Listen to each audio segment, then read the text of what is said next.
Non. Non. Mais je ne suis pas fait ici. Vous voulez poser d'autres questions? Je voulais poser une autre question. Nous ne nous éloignons pas de la dernière liste de M. Pagouan. Il y a un nom qui m'intéresse particulièrement. C'est quand même André Onana, votre fils. On sait quand même que tout est parti du Qatar lors de la dernière expédition des Lions indomptables, où on a vu des murs et des pas mûrs. Vous avez toujours présenté André Onana comme votre fils. À l'heure actuelle, vous allez me recadrer si c'est faux, c'est l'un des meilleurs gardiens du but au niveau au monde. Et il est écarté d'une liste au moment où nous allons en Coupe d'Afrique. Comment vous jugez cela? Monsieur Pafa, ici, oui. Vous découvrez André Onana aujourd'hui ou encore pour certains hier. Mais je l'avais déjà dit qu'il était le meilleur gardien au monde. Lui-même n'était même pas convaincu de ça. Je l'ai dit, les images sont là. Et je le dis tous les jours. Tous les jours. Il n'y a rien de plus beau pour un père que de voir son fils là-haut. C'est ça. Que répondez oui? Mais on n'achète pas l'opinion d'un père. C'est qu'il est... Du moins, mon feu père ne m'a jamais donné cet enseignement. Je reste dans ma position de père. Et je vais plus loin. Le père a une autre responsabilité. Président de la Fédération camerounaise de football. Quand vous êtes président de la Fédération camerounaise de football, je ne peux pas m'opposer à la décision d'un sélectionneur. C'est que je suis non seulement un mauvais parent pour les autres. Je vais vous raconter une anecdote. Quand je fais un vol Paris-Riyad avec Zambo, je crois que c'était ça. Franck, tu m'excuseras, je suis obligé, capitaine. Et Franck était remonté après moi. Ils avaient leur petit bis-bis, de petits frères. Mais André, c'est mon fils. J'entre pas dans... Ce que je peux essayer de faire, c'est de les rapprocher.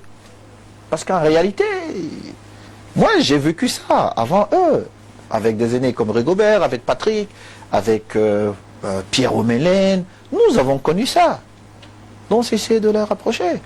Parce qu'ils ont le même objectif. Ce sont même des amis. Ils ont quoi? Ils vont se discuter quoi. Bref, nous voyageons. Franck arrive. Très contrarié. Il ne me salue pas. Bon, je me dis, j'attends le bon moment pour parler à mon petit frère. Même le capitaine Vincent Aboubakar. Le jour où le sélectionneur Rigobert Song prend la décision, et je le dis encore aujourd'hui, il m'informe, il est là, il a dit. Seulement vous préférez me prendre comme la cible. Il m'informe, je dormais parce que j'avais passé toute la nuit à veiller sur ceci, sur cela, pour que les joueurs soient à l'aise. Et nous jouons très tôt. Il m'informe. Mon fils arrive dans ma chambre. Il me fait part du problème. Je n'étais pas au courant. Je savais ce qui s'était passé à l'entraînement. Mais après l'entraînement, il y a une autre vie. Il y a la pression des maths. Chacun vit cette pression d'une certaine façon. Voilà.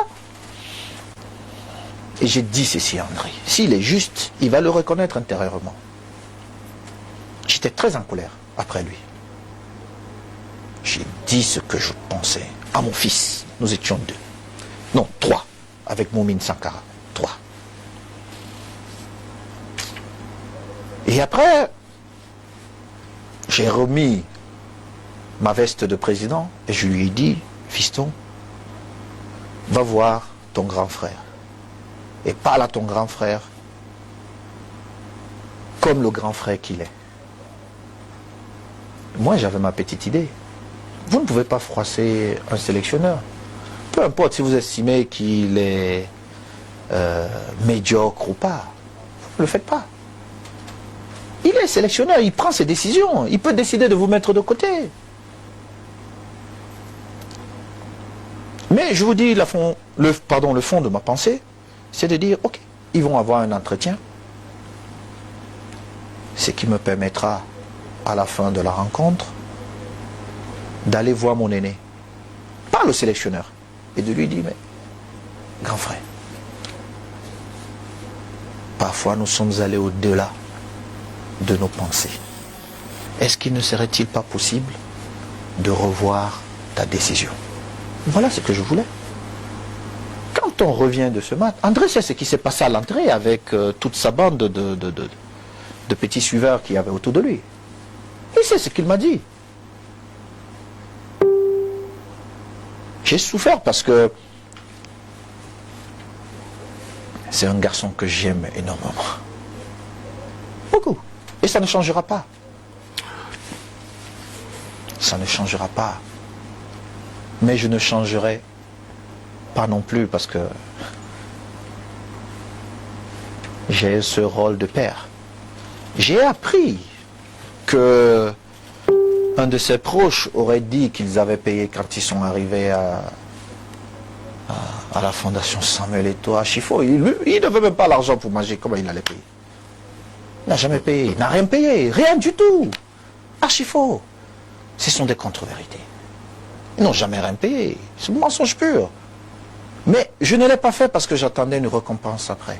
Mais c'est parce que j'ai voulu créer une chaîne d'hommes pour servir notre pays.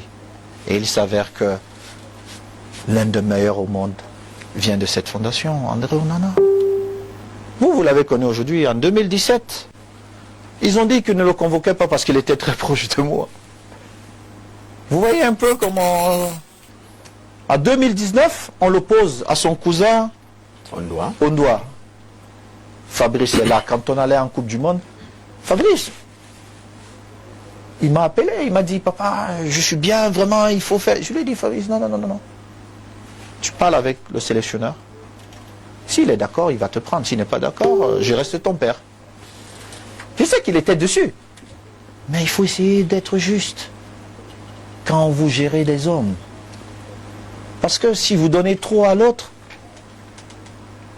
l'autre, c'est un sentiment naturel, il sera jaloux. Un père ne se lasse pas pour pardonner à son fils, monsieur le président.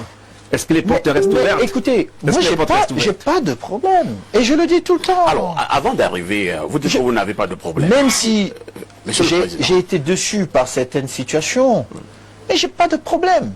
Parce que j'ai fait ce chemin avant. J'ai eu beaucoup de trahison dans ma vie. Ça ce n'est même pas une trahison. C'est un enfant, voilà, qui voit les choses différemment. Et je me dis peut-être un jour, il va se ressaisir et comprendre que c'était pas bien ce qu'il faisait. Mais encore, ce n'est plus un enfant. Monsieur le Président, terminons avec le cas André Onana. Vous avez dit qu'il y a quand même eu cet échange vif du côté du Qatar. Nous sommes là des journalistes. Reprenez.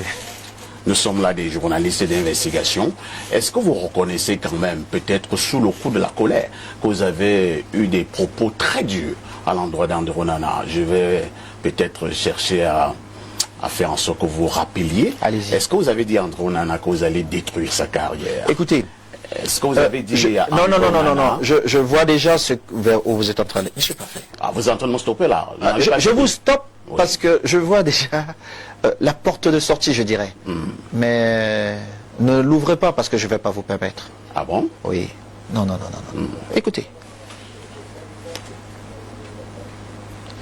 Quand nous nous sommes retrouvés, nous étions 3. Oui. Moumine, André et moi-même. J'ai fait le reproche à André. Parce que la veille, il y avait eu un comportement à l'entraînement. Mais c'est normal. Et je lui ai dit non, pas toi. Tu es très grand, tu n'as pas besoin de ça. Et ça, c'est le père et le fils. Mais ce que vous devez comprendre, c'est que tout ce qui se passe, nous sommes à 3 heures du mat. Un mat important, décisif pour notre pays. Je suis en train de perdre mon meilleur élément. Je n'ai pas fait. Et on vient vous dire que vous avez dit, je vais détruire quoi? Vous n'avez jamais dit que vous voulez détruire la carrière d'André Onana. Je me fais Que du vous mal. alliez la battre en Monsieur Parfa ici, il faut laisser les histoires de bar. Non, c'est pas le Non, cas. non, monsieur Parfa ici. Vous avez dit que j'étais un journaliste d'investigation. Non. Alors, votre investigation là est bizarre. Mais Bizarre. c'est fondé. Non, bizarre. Non, monsieur Parfa ici. C'est bizarre. C'est bizarre. Je suis là, je suis en train de vous dire. Je suis en train de vous dire, n'avancez pas des choses qui ne sont pas vraies. D'accord. Monsieur Parfa ici. Monsieur Parfa ici. Je vous l'aurais dit. Vous connaissez peut-être André Onana aujourd'hui. Mais personne d'entre vous n'était là quand j'avais pris la décision d'offrir l'opportunité de la vie. L'Éternel a voulu que ça passe par moi. Je l'ai accepté volontiers. Je le referai. Je ne sais pas pourquoi l'Éternel m'a choisi. Il aurait pu choisir quelqu'un d'autre. Il m'a choisi. Je vais vous dire. Parce que très souvent, les gens disent, ah mais lui, il a fait ça, Gilbert Kaji. Vous m'avez déjà entendu dire quelque chose de méchant sur Gilbert?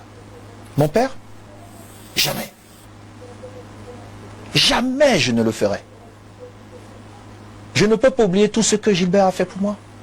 Mais il y a des questions qui nous opposent. Mais ce que Gilbert Kaji, la famille Kaji, pas seulement Gilbert, parce que si je dis ça, je serais en train de dire que mes autres mamans, le feu grand-père... Non! Non! Même si j'ai ma douleur, c'est la douleur, elle est en famille, elle reste là. Mais c'est ma famille. Quand personne ne croyait en moi, cette famille a cru en moi. Monsieur Parfa ici. Et c'est ça le plus important pour moi. Pour certaines personnes, on vous amène dans des faux débats parce qu'ils vont profiter d'une faveur de la famille, vouloir faire croire à la famille. Non. Non. Il y a des questions qui nous opposent où, voilà, je ne viendrai pas parler de... Mais vous n'avez jamais entendu. Même quand mon père est sorti, il a porté des accusations contre moi, j'aurais pu sortir et dire que c'est pas vrai. On a fait un communiqué léger pour protéger la fédération et j'ai fait un courrier privé à mon père avec tous les éléments. Vous n'avez plus entendu parler de cette histoire. J'ai mis à sa disposition tous les éléments qu'on avait sur ce dossier en lui disant que les gens n'avaient pas bien travaillé et ils ont peut-être eu peur de lui dire ceci ou cela. Mais je ne viens pas m'asseoir pour vous dire que Gilbert... Parce que Gilbert n'est pas mauvais. Parce qu'il m'a donné l'opportunité de ma vie. Parce que sa famille m'a donné l'opportunité de ma vie. Très bien. Je suis devenu ce que je suis devenu. Et ne me demandez pas de changer ça parce que je ne le ferai pas. D'accord. Mais maintenant, la vie étant ce qu'elle est, il y a de points de vue qui divergent. C'est ça. Dans votre journalisme d'investigation, il y aura toujours revoyez ça. Revoyez vos cours. Je vous prie. Il y a d'autres révélations. Il y aura toujours des désaccords. Oh non. Parfait. Oui, N'insinuez pas les choses, je suis là. il n'y a pas de problème. Non, je suis là. Très Pas bien. ce qu'on vous raconte ou on vient vous dire non. C'est compris. Je suis là, je vous réponds aussi naturellement pour qu'on passe Très à bien. autre chose. Alors, oui. maintenant, revenons au football. Hein. Merci. Nous pouvons contrôler le ballon. Allons maintenant contrôler le ballon.